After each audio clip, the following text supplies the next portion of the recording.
আচার তৈরির প্রিপারেশন চলছে। সুন্দর লাগছে, বিশেষ করে আমাকে তো আরো বেশি ভালো লাগছে। আমাকে দিয়ে টিপ ছাপ দেওয়া করালো। Hello guys, welcome back to my channel. গলাটা আজকে একটু ক্র্যাক হয়ে গেছে, বেশ কদিন ধরে একটু ভুগছি শরীর খারাপে, মানে ঠান্ডা জ্বর। এই যে রোদের মধ্যে এত পড়াতে যাচ্ছি, পুরো বেহাল করে দিয়েছে রোদ আমাকে, পুরো ঠান্ডা জ্বর কি হয়নি সব হয়ে গেছে একবার করে। তো অনেকদিন পরে এই জন্য ব্লগটা করছি। আজকে একটু পার্লারে যাব, মানে একটু চুলগুলো ট্রিম করার দরকার ছিল, সেই পুজোর সময় করেছি। বছরে দুবার করে ট্রিম করি আমি। তো চলো একবার হয়ে আসি পার্লার থেকে, তারপর এসে তোমাদের সাথে কথা বলছি।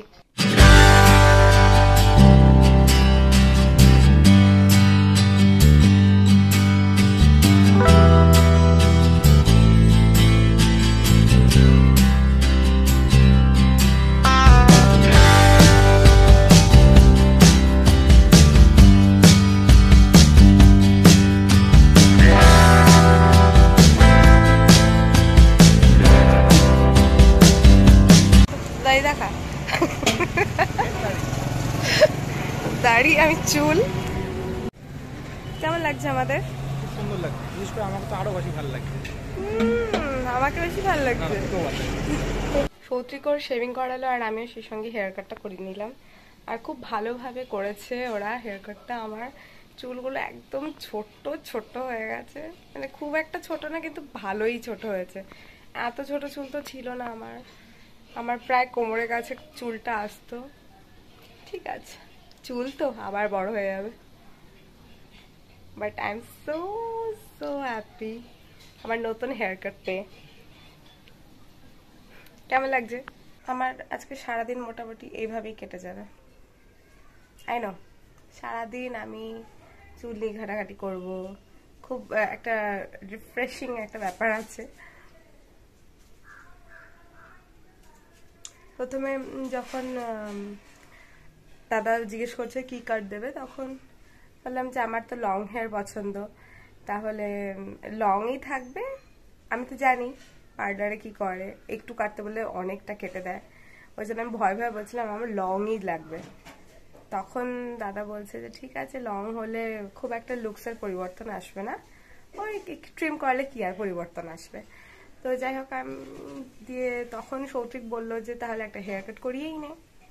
তা যখন যদি বোঝাই না যে তাহলে হেয়ার কাট কর। তাছাড়া আমার দরকার ছিল, হেয়ার কাটের ভীষণ দরকার ছিল, কারণ প্রচুর স্প্লিটেন্স হয়ে গেছিলো, একটু দরকার ছিল এই জন্য। তখন আমরা ঠিক আছে করে দাও, বলছে ঠিক আছে করে দেবো, কিন্তু ভয় পেলে কিন্তু চলবে না। আর আবার এত হাসি পেয়ে গেছে কথাটা শুনে, মানে ভয় তো পাবোই, আমার বড় বড় চুল, সেটা যদি তুমি কেটে কেটে সব ভাসিয়ে দাও তাহলে ভয় তো লাগবেই।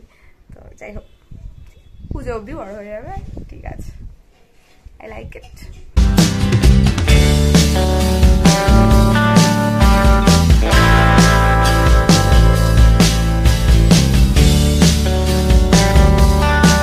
গুড মর্নিং বন্ধুরা, সকাল সকাল আমার ভোট দেওয়া কমপ্লিট। আমাকে দিয়ে টিপ ছাপ দেওয়া করালো, সে যাই হোক সবাই দিয়েছে, দিয়ে ভোট দিয়ে এসছি। এই দেখো, তো মা হচ্ছে ডিউটিতে আছে আজকে, ভোটের ডিউটিতে, ওই জন্য ওখানে গিয়ে তো ফোন অ্যালাউড নেই।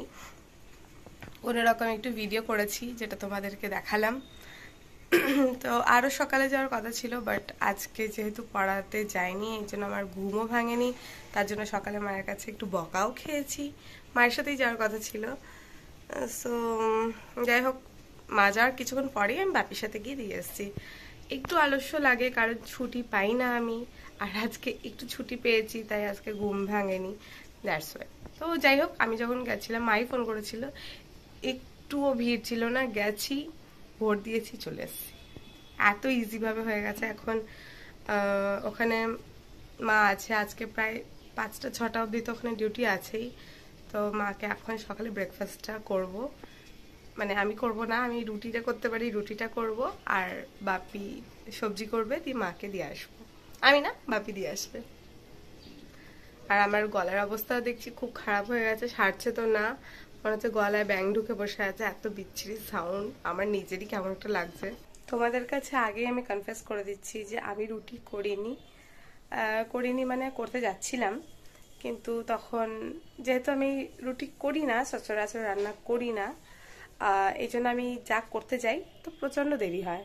রুটিটাও তাই, মানে কাজ চালানোর মতো করে দিতে পারবো। মা যদি কোথাও বাইরে টাইরে যায় বা মার যদি শরীর খারাপ হয় তখন আমি করে দিই, কিন্তু সেই ওটা বলতেও হাসি পাচ্ছে।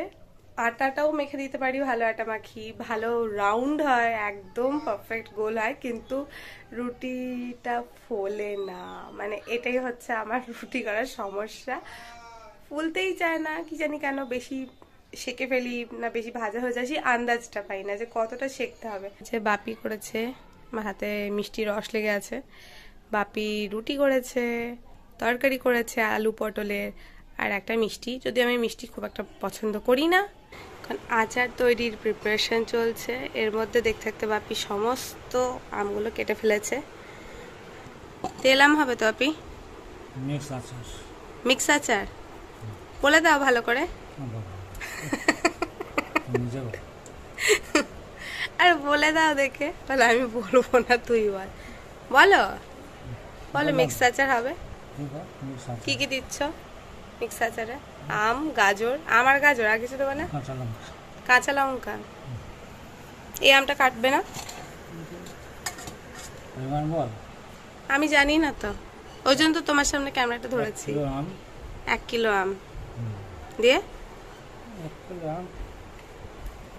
750 গাজর আর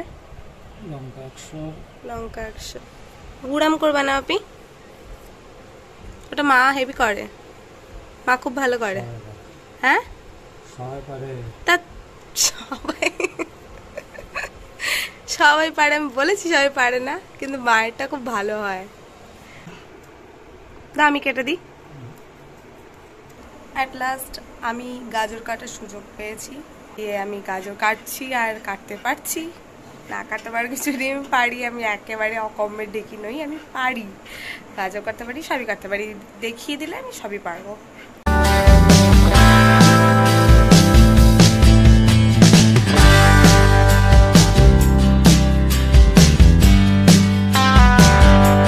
তো সব কেটে ফেললাম বসে বসে। আমাদের আচারের ইনগ্রেডিয়েন্টসগুলো সম্পূর্ণ রেডি।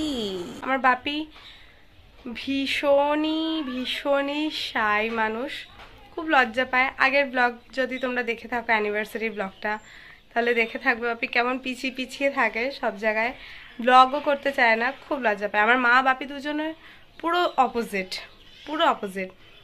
মা খুব মিশুকে, লোকের সাথে খুব ভালো মিশতে পারে, বাট বাপি সবার সাথে অতটা ওপেন হতে পারে না, একটু শাই না, ভালোই শাই। আমি জোর করে ব্লগ করাই, তাই করে আমার জন্য, না হলে তাও ভীষণ লজ্জা পায়। বাপি এতে কি কি দিয়েছ?